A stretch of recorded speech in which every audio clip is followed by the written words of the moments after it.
لاکھوں درود و سلام اس پیارے نبی حضرت محمد صلی اللہ علیہ وآلہ وسلم پر جس کے صدقے یہ کائنات تخلیق ہوئی۔ بسم اللہ الرحمن الرحیم۔ دوستو، ہم آپ کو آج ایمان کی کشش پر ایک ایمان افروز واقعہ سنائیں گے۔ مکہ میں پیارے رسول صلی اللہ علیہ وآلہ وسلم کو اسلام کی دعوت دیتے ہوئے 10 سال گزر چکے تھے۔ مکہ کے گلی کوچوں میں ہر طرف اسلام کے چرچے تھے۔ بہت سے مرد اور بہت سی عورتیں مسلمان ہو چکی تھیں۔ کچھ بچے بھی مسلمان ہو چکے تھے۔ پیارے نبی صلی اللہ علیہ وآلہ وسلم کی زبان مبارک میں یہ اثر تھا کہ جو بھی آپ کی زبان سے حق کی آواز سنتا، آپ کے ساتھیوں میں شامل ہو جاتا اور آپ پر جان چھڑکنے لگتا۔ یہ حالت دیکھ کر مکہ کے کافر بہت جھنجھلاتے، رسول اللہ صلی اللہ علیہ وآلہ وسلم کو جادوگر کہتے اور لوگوں کو روکتے اور ان پر زور ڈالتے کہ ان کی باتیں نہ سنو۔ انہی دنوں یمن کے ایک مشہور شاعر طفیل مکے میں آئے۔ یہ اپنے قبیلے کے سردار تھے اور یمن کے لوگ ان کو بہت مانتے تھے۔ جب یہ مکہ پہنچے تو مکہ والوں نے ان کا بڑا شاندار استقبال کیا اور بڑی عزت سے پیش آئے، مگر مکہ والوں کو یہ فکر ہو گئی کہ اگر کہیں طفیل نے محمد کا کلام سن لیا تو یہ ضرور مسلمان ہو جائیں گے۔ وہ کلام ہے ہی ایسا کہ سننے والا بغیر اثر لیے رہ ہی نہیں سکتا، اور پھر طفیل تو خود ایک شاعر ہیں، کلام کی اچھائی کو پرکھنے والے ہیں۔ محمد کا اونچا پر اثر کلام اور پھر ان کی سیرت اور اخلاق کی کشش، طفیل نے اگر ان کو دیکھا تو مسلمان ہو ہی جائیں گے، اور اگر یہ مسلمان ہو گئے تو ان کا پورا قبیلہ مسلمان ہو جائے گا۔ مکہ والوں کے لیے طفیل کا یہاں آنا ایک بڑا حادثہ بن گیا۔ طفیل نے ان کو بڑی فکر میں ڈال دیا۔ سب سمجھدار لوگ مل جل کر بیٹھے، آپس میں مشورہ کیا اور یہ طے ہو گیا کہ جیسے بھی ہو طفیل کو محمد سے ملنے نہ دیا جائے۔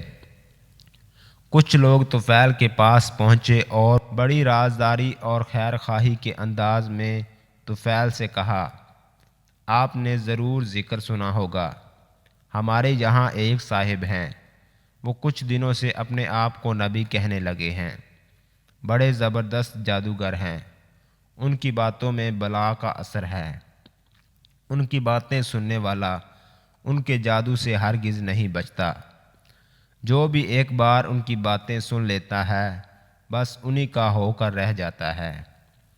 مکے کے بہت سے بھولے بھالے ان کے جادو میں پھنس گئے ہیں اور اپنے باپ دادا کے دین سے پھر گئے ہیں۔ بہت سے گھرانے جہاں انہوں نے بیٹھے بٹھائے باپ بیٹوں، میاں بیوی اور چچا بھتیجوں میں لڑائی کرا رکھی ہے، اور پھر جس پر بھی ان کا جادو چل جاتا ہے وہ ایسا ہکا بکا ہو جاتا ہے کہ پھر وہ کسی کی نہیں سنتا۔ بھلا کیا مجال کہ کوئی اپنی بات سے ہٹا سکے۔ آپ کی یہ سب باتیں ہم نے اس لیے سنائیں کہ آپ ہوشیار رہیں۔ طفیل نے ان لوگوں کی یہ باتیں بڑے غور سے سنیں اور دل میں طے کر لیا کہ کچھ ہو، اس شخص کی بات ہرگز نہ سنوں گا۔ کہیں میرے اوپر بھی اس کے جادو کا اثر ہو گیا تو کیا ہوگا۔ اور پھر تو طفیل کعبہ میں جب بھی جاتے کانوں میں خوب خوب روئی ٹھونس لیتے کہ کہیں اس شخص کی آواز کانوں میں نہ پڑ جائے۔ ایک دن کعبہ میں پیارے رسول صلی اللہ علیہ وآلہ وسلم نماز میں قرآن شریف پڑھ رہے تھے۔ اتفاق کی بات طفیل بھی پہنچ گئے۔ خدا کا کرنا، قرآن شریف کی آواز کان میں پڑ گئی۔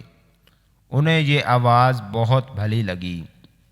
پہلے تو ٹھٹکے لیکن پھر سوچا کہ خود شاعر ہوں، اچھی بری بات کو سمجھتا ہوں، کلام کی باریکیوں اور خوبیوں سے میں واقف ہوں، کیا میں اتنا بھی نہیں سمجھ سکتا کہ کون سی بات میرے لیے اچھی ہے اور کون سی بری؟ سننا تو چاہیے کہ آخر یہ صاحب کس قسم کی باتیں کرتے ہیں۔ یہ سوچ کر انہوں نے اپنے کان ادھر لگا دیے۔ پیارے رسول صلی اللہ علیہ وآلہ وسلم قرآن شریف پڑھ رہے تھے اور طفیل کا دل آہستہ آہستہ پگھل رہا تھا۔ ایک ایک آیت ان کے دل پر اثر کر رہی تھی۔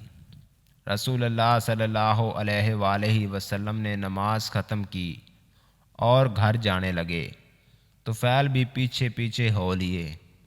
رسول اللہ صلی اللہ علیہ وآلہ وسلم جب اپنے دروازے پر پہنچے تو ایک آواز آئی، حضرت مجھے بھی اندر چلنے کی اجازت دیجیے۔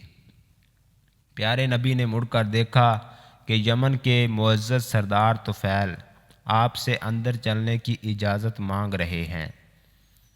رسول اللہ صلی اللہ علیہ وآلہ وسلم بڑی عزت سے انہیں گھر کے اندر لے گئے، اپنے پاس بٹھایا اور آنے کی وجہ پوچھی۔ طفیل نے اپنی پوری آپ بیتی سنائی۔ پیارے نبی نے بڑی دلچسپی سے طفیل کی سب باتیں سنیں۔ پھر طفیل نے کہا، حضور مجھے اپنی کچھ باتیں سنائیے۔ رسول اللہ صلی اللہ علیہ وآلہ وسلم نے قرآن کی چند اثر بھری آیتیں پڑھ کر سنائیں۔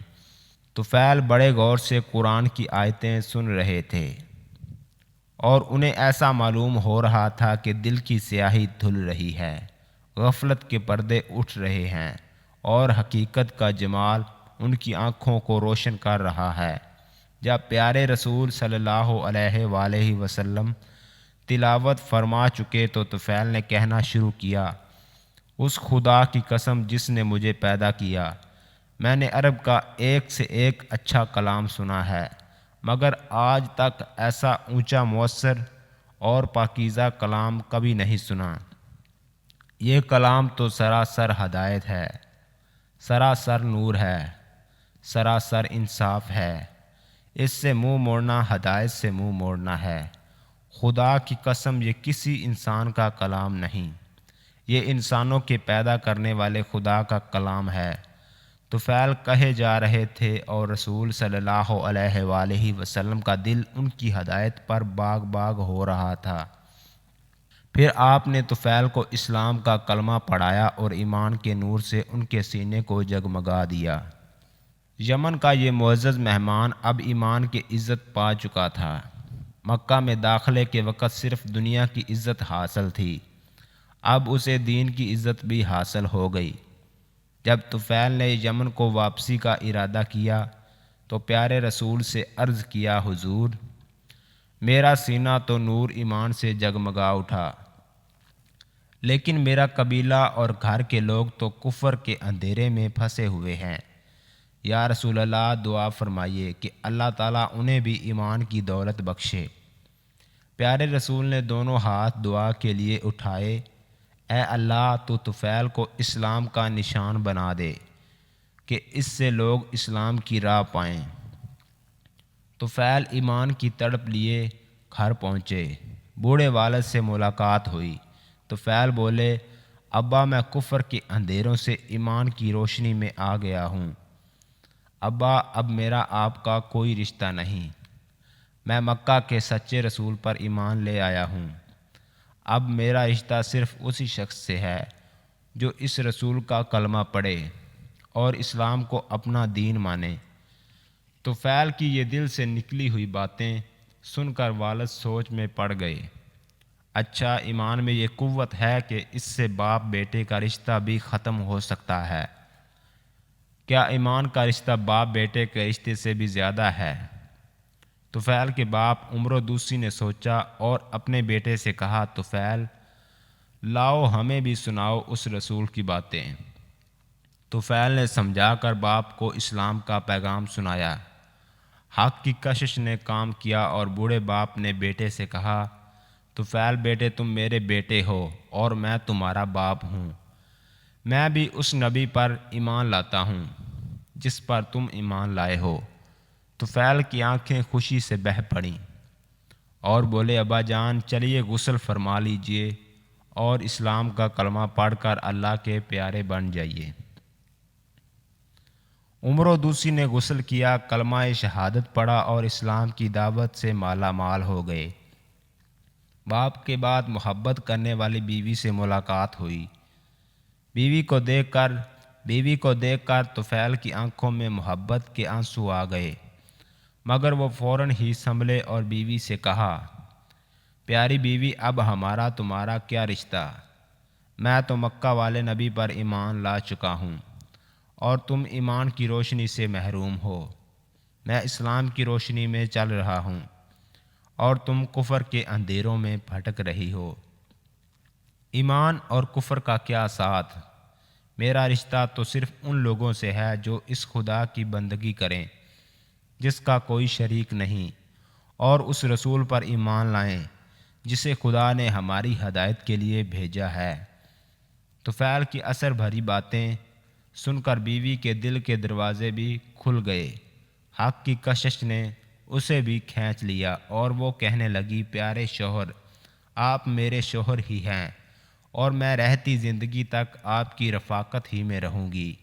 میں بھی اس خدا پر ایمان لاتی ہوں جو ساری کائنات کا خالق ہے، اور ایمان لاتی ہوں اس رسول پر جس پر آپ ایمان لائے۔ طفیل کا دل خوشی سے اچھل رہا تھا، ان کا چہرہ حق کی فتح پر چمک رہا تھا، اور وہ یہ سوچ رہے تھے کہ کتنی کشش ہے ایمان میں۔ بہاوالہ سیرت النبی۔ پیارے دوستو، اس واقعے کو اپنی بہنوں، بھائیوں اور دوستوں کے ساتھ ضرور شیئر کریں۔